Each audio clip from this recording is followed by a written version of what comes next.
I stole my roommate's job offer and I don't know if I'm the villain. I've done something terrible, something I never thought I'd be capable of, and now I don't know if I can live with myself. My name's Mia, I'm 24, and I've been living with my best friend Jasmine Jaw for the past 3 years.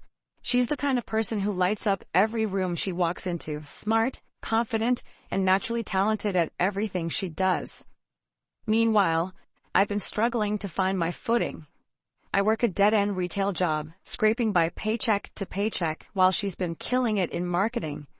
She's been landing interviews with big-name companies, making connections, and building the kind of career I've always dreamed of. Don't get me wrong, Jasmine's always been supportive of me. She's the type of friend who will spend hours helping me rewrite my resume or practicing mock interviews. But the truth is, her success makes me feel like a failure.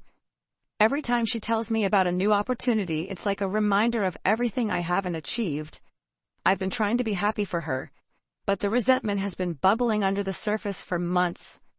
2 weeks ago, Jasmine landed an interview for her dream job, a marketing strategist position at a major firm. This wasn't just any job. It was the job. The kind of position that could launch her into a whole new league. She was ecstatic, and of course I acted like I was thrilled for her. But deep down I couldn't stop thinking, why her and not me? The night before her interview, Jasmine was prepping in the kitchen, going over her talking points and reviewing the email from the company. She left her laptop open on the counter while she went to grab a snack, and that's when I saw it. The Zoom link for her interview. My heart stopped. There it was. An opportunity dangling right in front of me. And for a moment I felt like the universe was handing me a way out of my misery.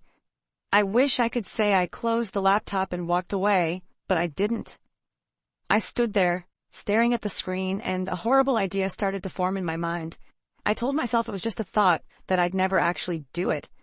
But I didn't close the window. I kept staring at it until Jasmine came back and shut the laptop herself, completely oblivious to what was going through my head. The next morning, Jasmine left the apartment early to run errands before her interview. That's when I made my move. I logged onto the Zoom link pretending to be her. I know, it sounds insane, but in that moment I wasn't thinking about the consequences. I was thinking about how tired I was of being overlooked, of being stuck in this endless cycle of rejection, while Jasmine's life seemed to fall perfectly into place.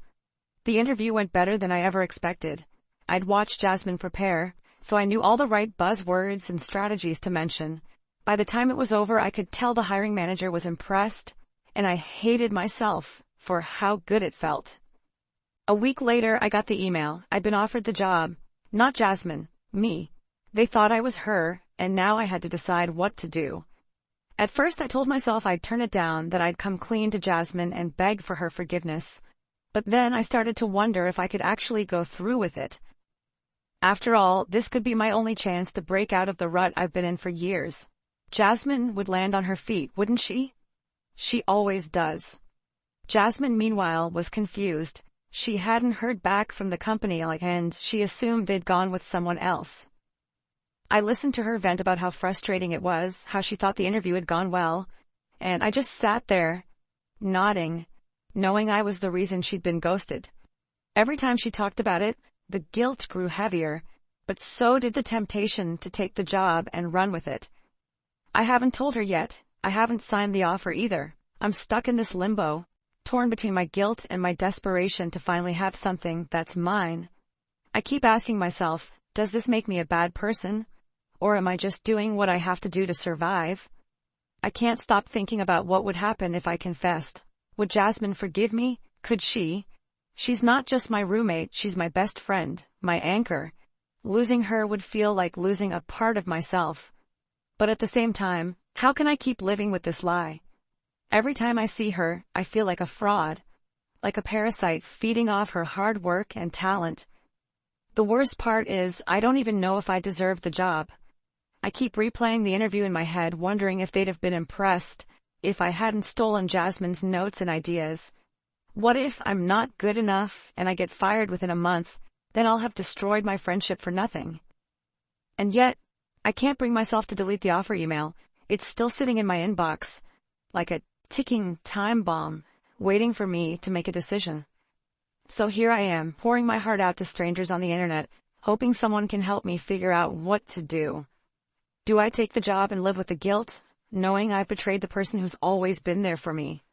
Or do I tell Jasmine the truth, risk losing her forever, and throw away what could be my only chance at a better life? I know there's no way to come out of this clean, but maybe you can help me decide which path will leave the least amount of damage.